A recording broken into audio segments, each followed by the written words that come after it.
The third type of master is a neutral type, meaning they won't give you bad karma and they won't give you blessing either.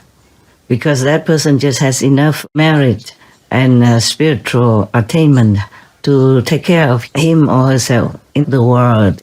Often those persons can only take care of themselves or maximum their relatives and friends and several generations. And their pet people, they have no more allowance to give anyone else who they're not related to. We are all related, but what I mean is who they're not related to in their lifetime. So this person will give you nothing. Well, better than giving you bad karma, okay? If somebody gives you blessings, it also means luck, fortune, happiness, and health, all kinds of things. The blessing is not limited only to spiritual elevation, okay? Yes. So if someone gives you real blessings, like from a true master, for example, then you are a very, very lucky person. You should be very, very grateful to God to have met that type of master, okay? Just remember, in everyday life, try to always think in a positive direction and try to remember God all the time.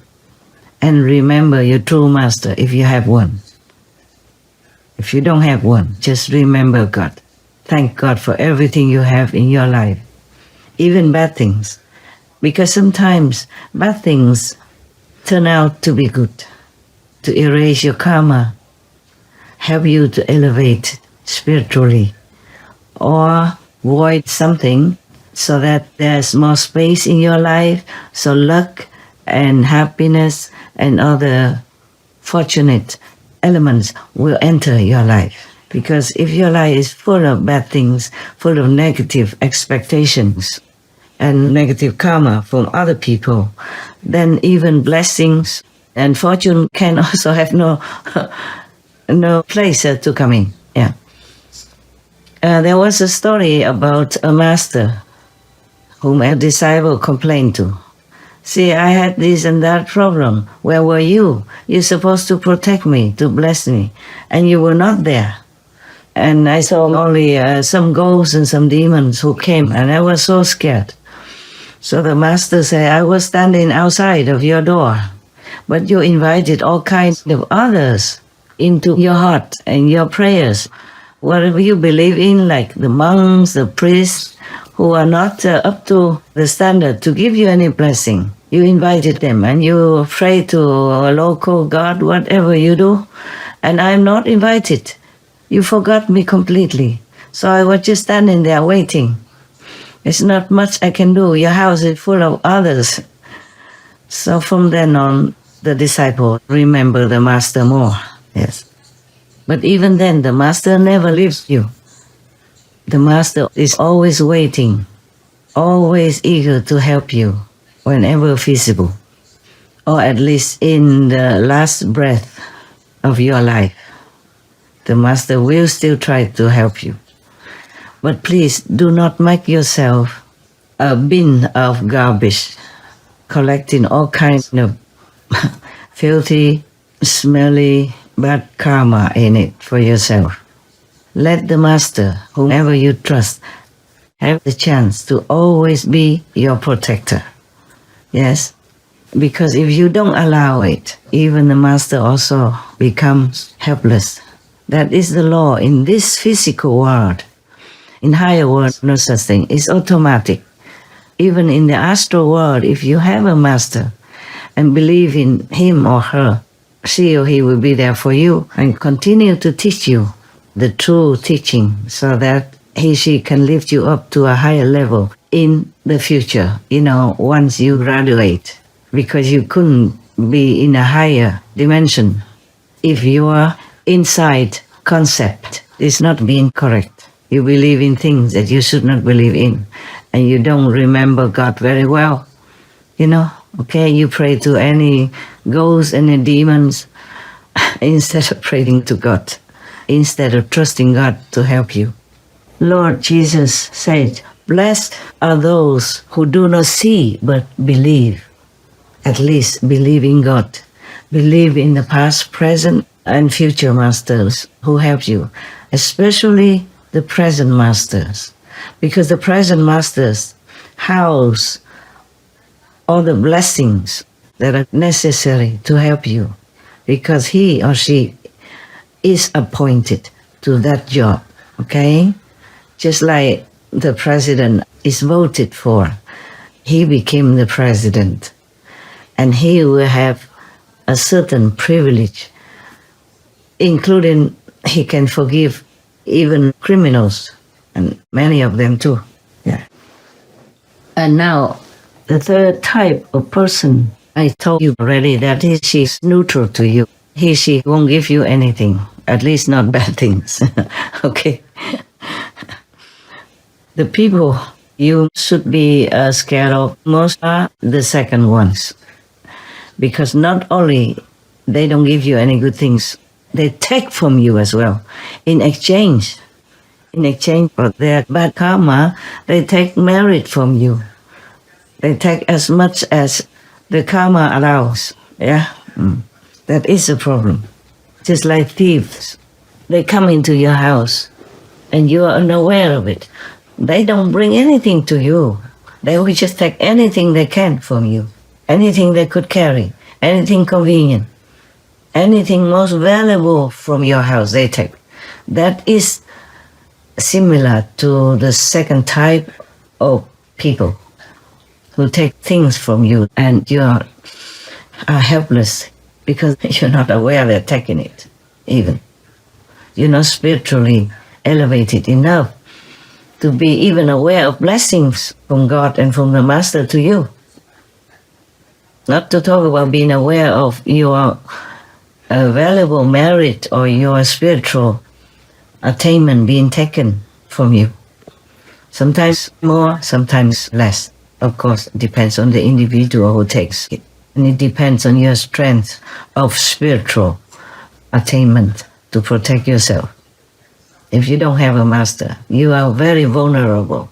In India, since a very, very long time, people don't believe in a person who has no master. If sometimes they ask you if you have a master, you say, "No, I don't believe in any," then they will look down upon you. They don't even want to associate much with you unless they have to. One of the Sikh masters, Guru Amadas, he didn't have any master. And his acquaintances or relatives asked him if he had any master. He said no. And, they really were not very polite to him. Later on, he was shown the Sikh master at that time, and then he went and took refuge in the Sikh master. He was already 72 years old, but he'd been vegetarian all his life. So he took refuge in that present time Sikh master. He had done all his best with all his devotion. The whole world was just his master. He wanted nothing else. And he was very humble, very diligent in serving the master to the minutest detail. So before the master passed away, he bestowed the mastership mantle onto this old person, and he became a master at very old age already. This is an exception, okay? Mostly master has to be younger. Mostly you have to be younger in order to be accepted into the master's protective wing, so that you have more time to practice and to get used to a vegan or vegetarian diet, whatever the master prescribed. In the old times, some masters also ate vegetarian, meaning had some milk in their diet. Because in those times, milk was more harmless than nowadays. It didn't have chemicals or any harmful things in it. Nowadays, even traces of bird flu already enter into people's milk. You be careful. Infected herds of dairy cows. The Food and Drug Administration says fragments of H5N1, also known as bird flu, has been found in 1 in 5 samples of pasteurized milk.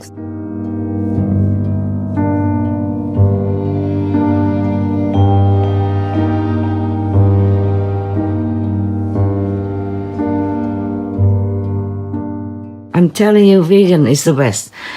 And even nowadays, vegan is also risky. Some of it contaminated by the neighbor's fuel or by the neighbor's fertilizer or neighbor's herbicide, insecticide or pesticide. In the old times, people treated the cow, people kindly, yeah? And they only use their hands to milk the cow or the sheep, people, yeah, or whichever animal people can give milk. They use their hands, gentle hands, to milk some milk, just enough for them to use. And the calves still continue to live with the mother until they're grown up and didn't need milk anymore. They make sure of that. Because they also needed more animal people later to give more milk, for example, or to plow the field, yeah, and to carry some burden for them. In the old times, we didn't have a car or didn't have a lot of cars. In some countries, they still do that. And so this kind of wholesome, healthy practice to tend the fields as well as to treat the animal people well is very, very, very good, very favorable to humans' health, the economy and environment. But nowadays we overdo it. We are greedy and the population keeps growing and we use machines to hurt the cow people, torturing them to take milk and imprison them all day in such a little pen. Sometimes chaining their neck and all kinds of stuff. You see it, you know it. This is utterly inhumane, cruel, and creates a terrible karma for everyone and the planet. And even if we lose this planet, lose everything we have, we can only blame ourselves. I hope we won't have to face this drastic tragedy, but who knows? Who knows? We all do our best, but it's not enough yet. I'm just hopeful and prayerful and trust in God and all the masters and all the noble and high beings in the universe to help us. But if our karma is too heavy, we can't do much. They cannot do much. Even the greatest master, even God cannot do much. Things have to take their course according to their construction, their mechanism. It's just like if your car is too old, and you don't take care of it well, sooner or later you have an accident or it just stops functioning altogether. So if you want that car to run again and you can fix it, you can go to the mechanic, then you drive carefully and you change the battery, change the engine almost completely, then your car can run.